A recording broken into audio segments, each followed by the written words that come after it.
Hey, it's Craig Syracusa, and welcome to another episode of Walk in Faith, the show where we go beyond the image and we discover who our guests really are. You might know them from TV, from the big screen, or even the world of sports, but do we really know who they are as a person? Do we know what motivates them? Do we know what inspires them? Well, that's what we're going to find out.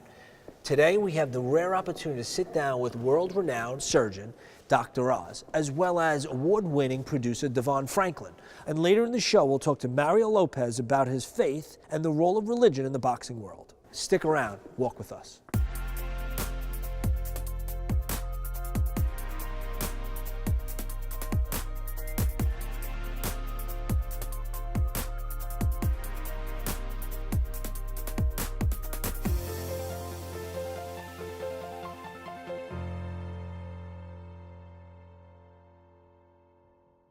As a doctor, do you see conflict between faith and some of your medical training? Quite the opposite. As a physician, you face on the front lines the health problems that people are experiencing, and they need support. Now, a lot of times patients are not sure how to get it, but as a physician, I think you're obligated to realize that for a lot of folks, faith is a path that they should be tapping into. So I've seen the role that it's played in my own patients. I've talked about it on the show from day one, and I'm feeling blessed that I got the Blessed 30 partnership with Devon here. Grateful to help out. And now what motivates you, Devon? You know, what motivates me is people. That at the end of the day, you know, no matter what I do, it's all about how can the person, whether they're reading a book that I've written, watching a movie that I've produced, or even seeing me on Dr. Oz, how can they become better? Because life, it's hard. I mean, come on, people are living these lives, and every moment there's something that's telling you you're not good enough, you're never gonna live your dreams. You know, shut up and just be happy with what you got. And so when you watch programming like this, the goal is to wake you up. And I exist to help wake people up and put them on a path, hopefully that can be better for their life. I think you're doing that. Now, one thing, Dr. Oz, is a lot of people claim that prayer has the ability to sort of cure or even affect the body. Is that, have you experienced that? Have you seen that in your own some of your patients? So I've seen prayer used in settings. For example, I remember vividly 2 patients who were getting mechanical heart pumps, which is what I grew up doing at New York Presbyterian. And one patient had his wife with him all the time. She was praying with him, reading to him, just with him. And where there was belief or belonging, that woman never left him, and he felt that. And the other patient, who was equally sick, both of them, by the way, should have passed, never had anyone visit him. Wow. He ended up melting into the bed. Literally, he couldn't have been, after a while, identified that he was there because he just lost all love. He lost the hope that comes along with faith so frequently. And the other gentleman survived, the one who shouldn't have. So I've seen it firsthand, but it's much bigger than that. I've done clinical trials, big ones, looking at the role of prayer and healing. And the reality is we have a very simplistic view sometimes of what faith's offering us, because I can't just pray that you'll live. I need to pray that thy will be done. And who the heck knows what the answer to that is? I definitely don't. So it's hard to predict what's supposed to happen. I just know that it brings great solace to patients, which is why so many patients rely on it. And we know folks who have faith in themselves seem to do better in many, many settings. And that research is decades old. That's amazing. Now, do you believe that you're following God's plan? Do you believe that the gifts you have are from God? Oh, absolutely. I believe that every gift that I have is from God, especially with, you know, the unique things that God has me doing specifically in entertainment. You know, I started in entertainment 20 years ago and used to be an executive for Columbia Pictures, and now run my own production company. But to be able to do that and to write books and to be on television and to have these great opportunities, it's only from God. It's completely not of my ability or my strength or my intellect. It only has to do with being a vessel for whatever he wants to do in any given moment. Now, how do you know, like, say, because I mean, in my own personal life, like, I'll hear voices. How do I distinguish or determine if it's God's voice or if it's my own sort of self-motivation, my own self-desires? How does somebody know? You know, one, it begins with listening. And what I like to do is I like to write down what I hear.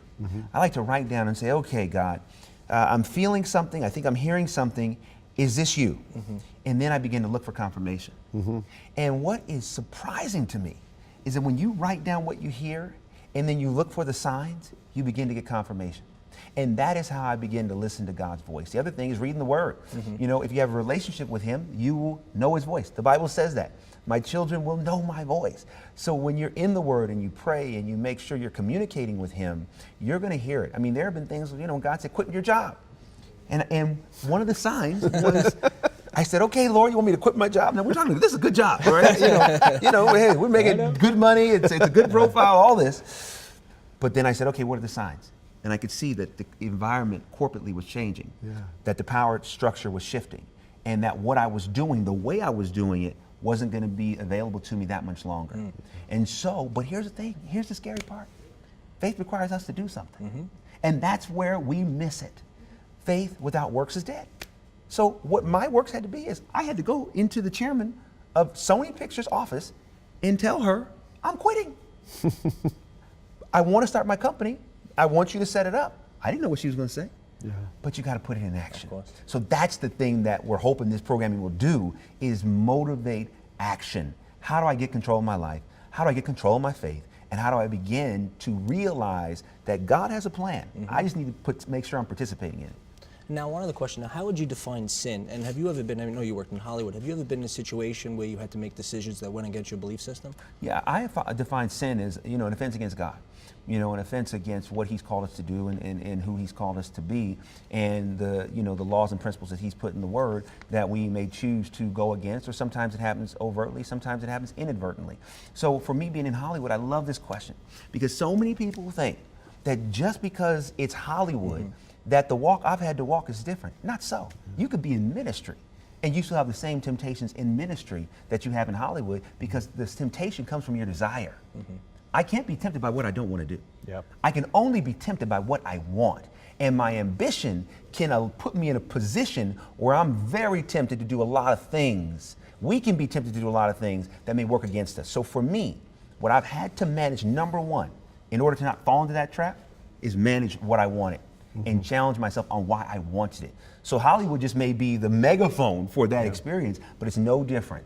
And the way that I've tried to navigate it is at every step, Lord, not my will, but thine be done.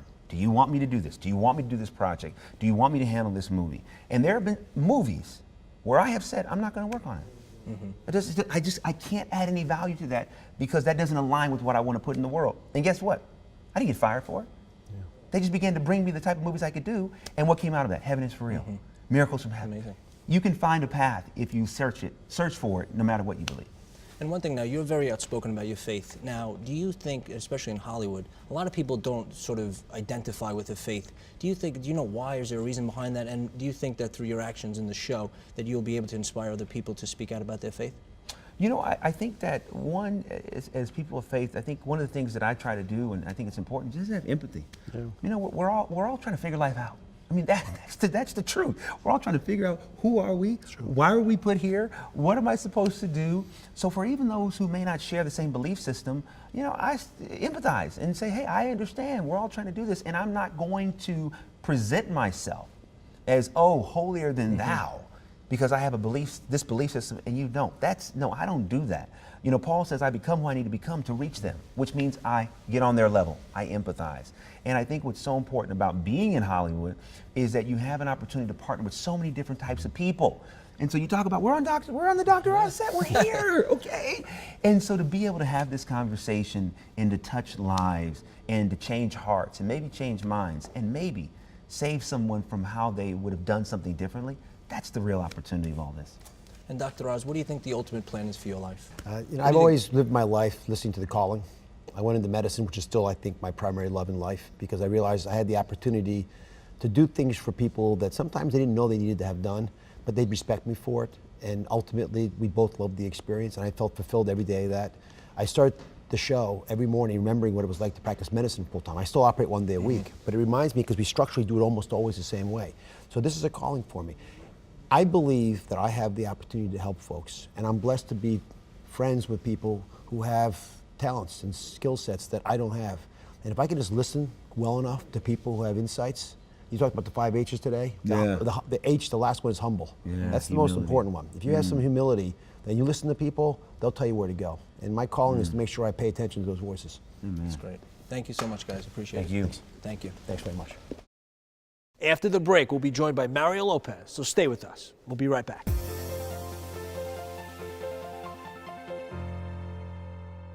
So I just want to talk to you about faith. I think everybody by now knows you're a devout Catholic. What was it like growing up in a Catholic household? Well, Growing up in a Catholic household, if you're Latino, and in the neighborhood I grew up in, pretty much everyone was Catholic, and going to mass with my grandparents and my mom. My old man, would go if you dragged him there. But I was just used to it, and I had that Catholic guilt if I didn't go. As I got older, and I went just to go because the family was there, and I listened. I did to what my mom and my grandparents wanted me to do. But as I got older, I started to build more spiritual muscle, and it became important to me as a man, as an individual. What kind of comforts does faith bring you? I'm rarely alone. I'm always surrounded by people, whether I'm working in one of my many different jobs, which I feel very blessed to have, or just in surrounded by family and friends, again, which I feel blessed to have. But I'm very rarely alone, and being in Mass, and when I walk into the church and when I'm praying, it's one of the few times I'm alone, and I feel still, and it's quiet, and I can have a conversation, and it's therapeutic for me. Do you have any favorite passages from the Bible? I mean, classic with Philippians, I can do all things. Yeah, a lot of boxes have that. A lot of fighters have that, and there's one. Gosh, it's been such a long day, I can't remember. There's one. When a man puts his hand on the plow and he doesn't look back. But there's a couple. But I really like the daily devotional books, and I make it a point to read, and obviously I pray every night, and I try to constantly throughout the day. And when you were a kid, I know in your book especially, you mentioned like living two lives. Was faith part of both lives, or did you have to hide it? No, it was always. I know in Hollywood you're not supposed to talk about politics or religion, right? And I don't talk about politics. Yeah, me neither. But I am pretty vocal about my faith, and I think Jesus wanted us to do that and called upon us to do that. And I mean, I'm not hitting anyone over the head, Bible thumping or anything. But if I'm asked, I speak on it, and on social media I post about it. And my kids go to Catholic school, and it was very important to me for my children to have a faith-based education, and it's part of who I am. And again, I'm proud, and there's no shame in it. Have you ever doubted your faith? I know you had a traumatic, time in your life when your cousin passed. I've had, a few traumatic times in my life, and like everyone, I've never really doubted it. It's something you turn to, obviously, when times are tough, or at least I have, and I think you question why certain things happen, but that's why it's faith, because you can't see it, and you have to believe, and you have to know that it's all part of the plan. And now, if, like, say you were dealing with a traumatic time in your life, what do you say to God? What do you, like you said about questioning certain things, like, what do you say, like, when you're alone with Him? I've always struggled with how to pray the right way, and aside from the traditional Our Father and Hail Mary and the Creed, then I've come to realize, for me, what seems to work best is just to have a conversation and to speak about what's on my mind and what I'm thinking about at that moment, the struggles that I had during that day or that I'm dealing with, and I'm always looking at life with guarded optimism too. I mean, I feel fortunate and blessed for the stuff that I have, that I'm doing, but I don't like to take it for granted, and I always, want to let God know that I'm appreciative, and I know it's because of Him, and I'm grateful, and I don't want to let Him down. I want to let Him know that I'm try to parlay it into bigger and better things, and help my family and friends and those around me. So I've learned, when it comes to praying, I just try to just have a conversation. That's exactly what I do. I just talk to him like I'm having a conversation with a friend. Right. Hey, I do the Our Father, but I'm more into just, hey, this is what's going on. This is on my mind today, God. Now, and you mentioned earlier about being in the spotlight. Has it changed, or has it affected your career in a positive or negative way, being outspoken about your faith? It hasn't affected my career in a negative way. I'm trying to think of perhaps an instance, and social media might have their negative folks. I mean, it's a lot of culture of negativity with people there, and it's interesting to see sometimes other Christians try to put down the Catholic faith, and a lot of ignorance there. But I just stay positive, and I don't engage, and I don't get into the negativity. But other than that, not work-wise at all. I mean, as a brand, if you will, you know, I'm a family guy. I'm all about my culture, and I'm about my faith. I'm about health and fitness, and pop culture with the world I'm in, and music with my show. So that sort of encompasses my world. So I think it complements it, if anything. And have you ever had to make choices being in the spotlight or being in the industry where that sort of went against your morals or your religious beliefs? Well, I don't get behind or put my name behind anything that doesn't fit within my brand of the things I just told you. So if it doesn't make sense, or if it's something salacious, or it's just not the way or even if I don't want to be associated with something in that realm, then I pass. Yeah, there's a lot of no's. Yeah. And now, when you hear the word sin, what do you think a sin is? Well, everyone sins, and it's inevitable, and I personally try to improve on not making the same ones over and over, you know. But that's the thing about being a Catholic, right? We're all practicing Catholics, and we practice till you get it right. And now, some people think boxing is a sin. Do you think boxing is a sin? Not at all. And it's funny when I hear that. It always makes me question on why it's viewed. Obviously, it's violent. It's the purest form of sport. I have the greatest amount of respect for it because it's the ultimate form of competition. It's man on man. There's no team. You're not depending on anyone else but yourself. You really find out what you're about as an individual. You're vulnerable. You're practically naked up there with just the shorts, and the ebbs and flow of the fight itself, which can lend itself to be a lot of drama and theater, and the way it's tied into spirituality with a lot of fighters. It's life and death in there. You can literally die. So, you know, it's traumatic stuff. And how'd you get into boxing?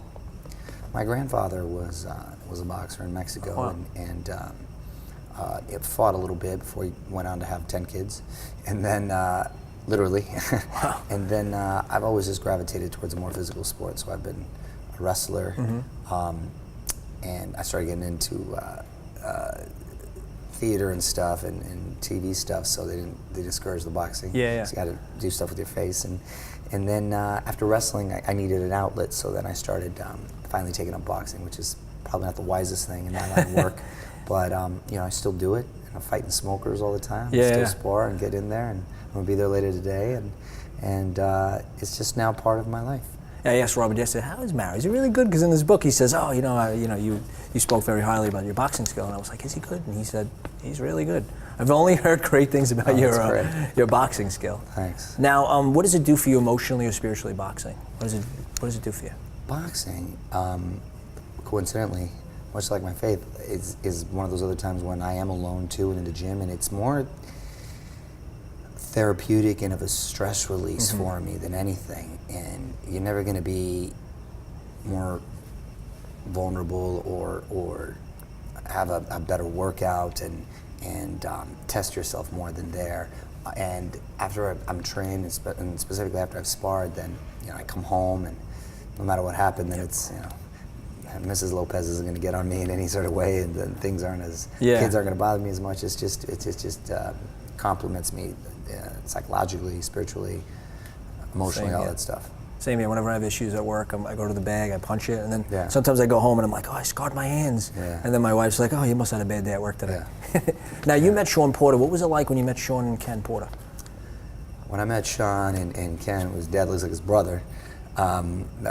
Great energy, nice kid. He was sparring Pacquiao at the time. He was a sparring partner, and athletic and tough. Reminded me more of a wrestler.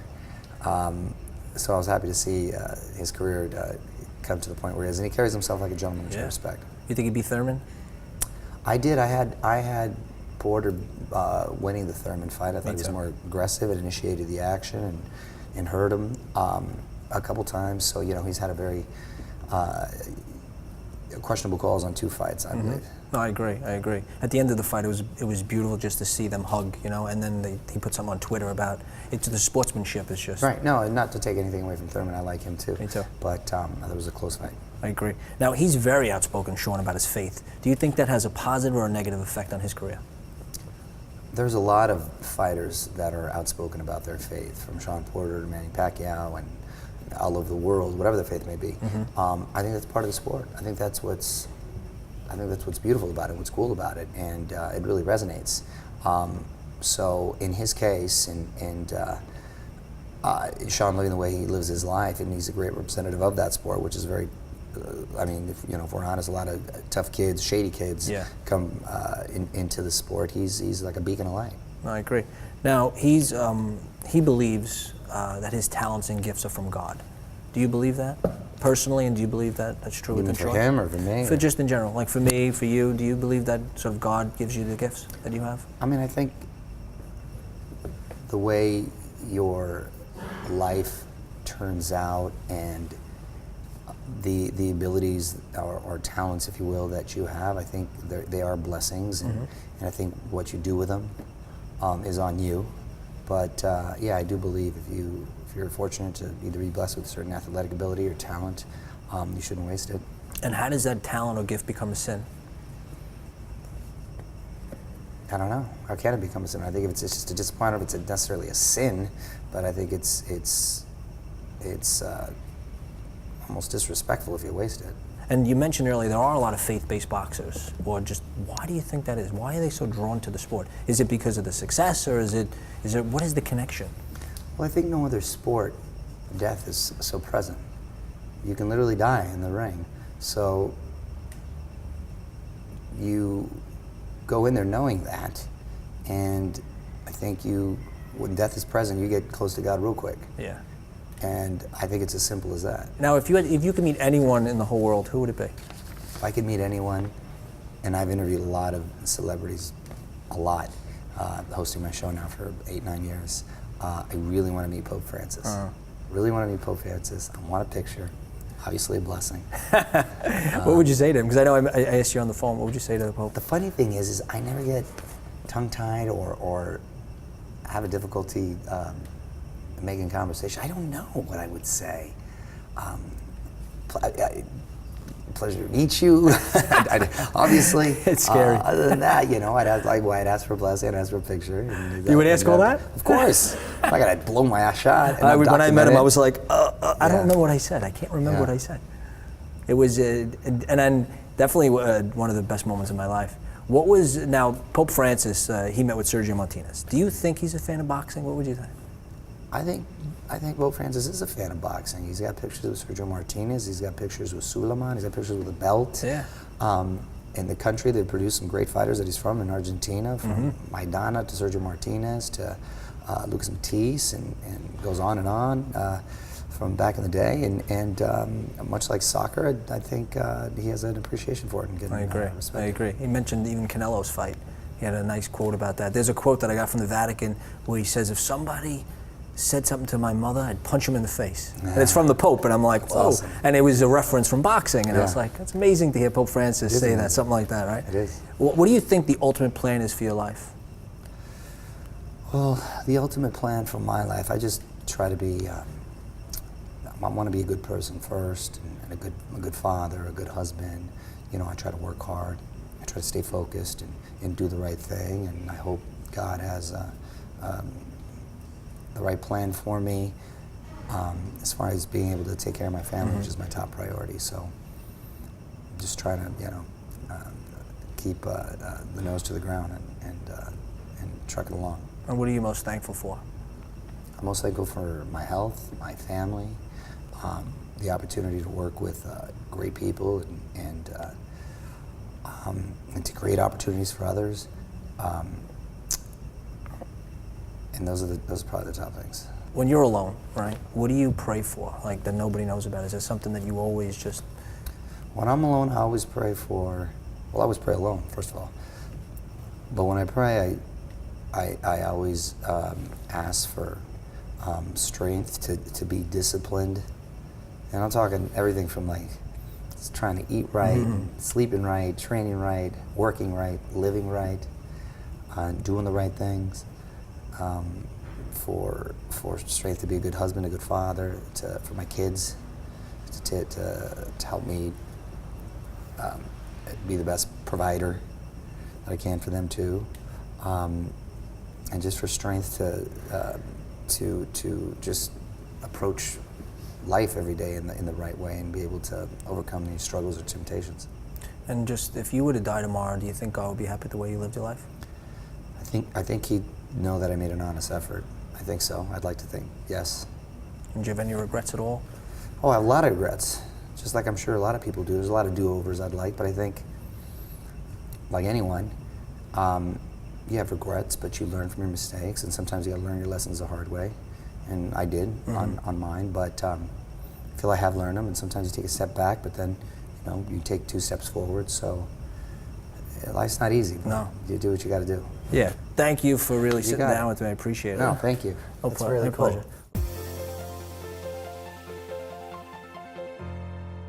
Hey, that's our show for today. I hope you enjoyed it.